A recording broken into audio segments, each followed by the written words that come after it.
Hey, Emerald Hill Skies just caught the final last glimpse of Comet Tsuchinshan-Atlas here. Let's see if we can spot it.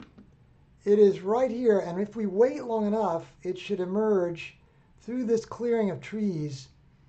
It's only up about 10 degrees, and unfortunately the place where Tsuchinshan-Atlas is, I happen to have quite a few trees up around maybe 13 degrees and up.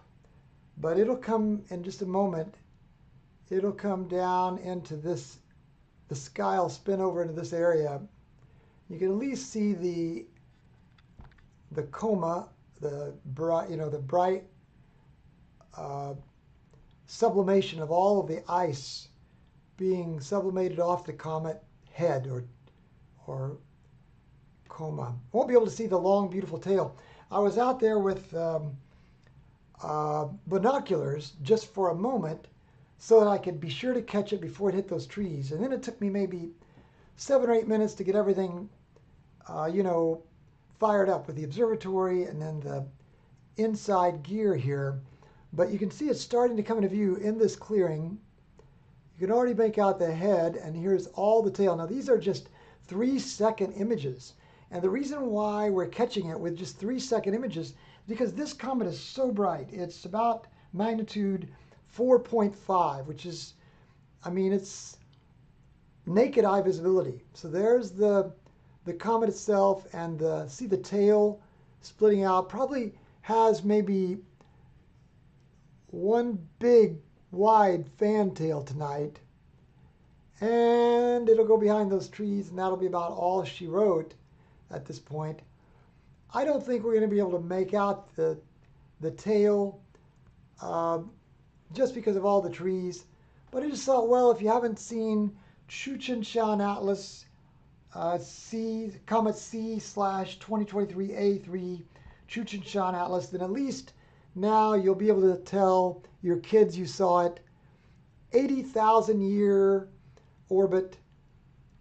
This thing goes out to the Oort cloud and back. So it is a definite wide solar system traveler. Just thought I'd peek in on it tonight. And as you can see, we're now going down into the trees. If you want to see this comet, find a place where you can see darkness toward the west. And then look just a little bit up from the horizon and a little bit south of west. That's where it was tonight. So it's moving pretty quickly now. By the time we get to Halloween, it'll be invisible, all but invisible. So catch it while you can. It's going to get a little bit dimmer each night. And there it goes behind the trees. So that's it. Just a quick little sky portrait of Comet Tsuchinshan-Atlas. At least you got to see the head and the fantail with these 3-second exposures at 400 gain in our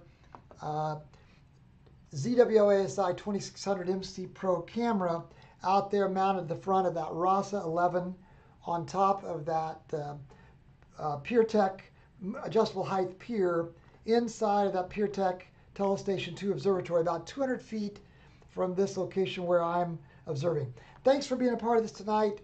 Stop back at Emerald Hill Skies. Go ahead and hit subscribe if you like this kind of content so you'll be alerted. You can do the bell, and that way you'll get a little message in your subscription of YouTube if you're signed in. If you're not signed in, go to emeraldhillskies.com. You can sign up for the email notification, and usually you'll get an email about a day before. We didn't do that tonight because it's just a quick catch of this comet. Thanks so much for stopping in, and we'll look forward to seeing you next time. Thanks to God for making these beautiful objects that we can see. Good night.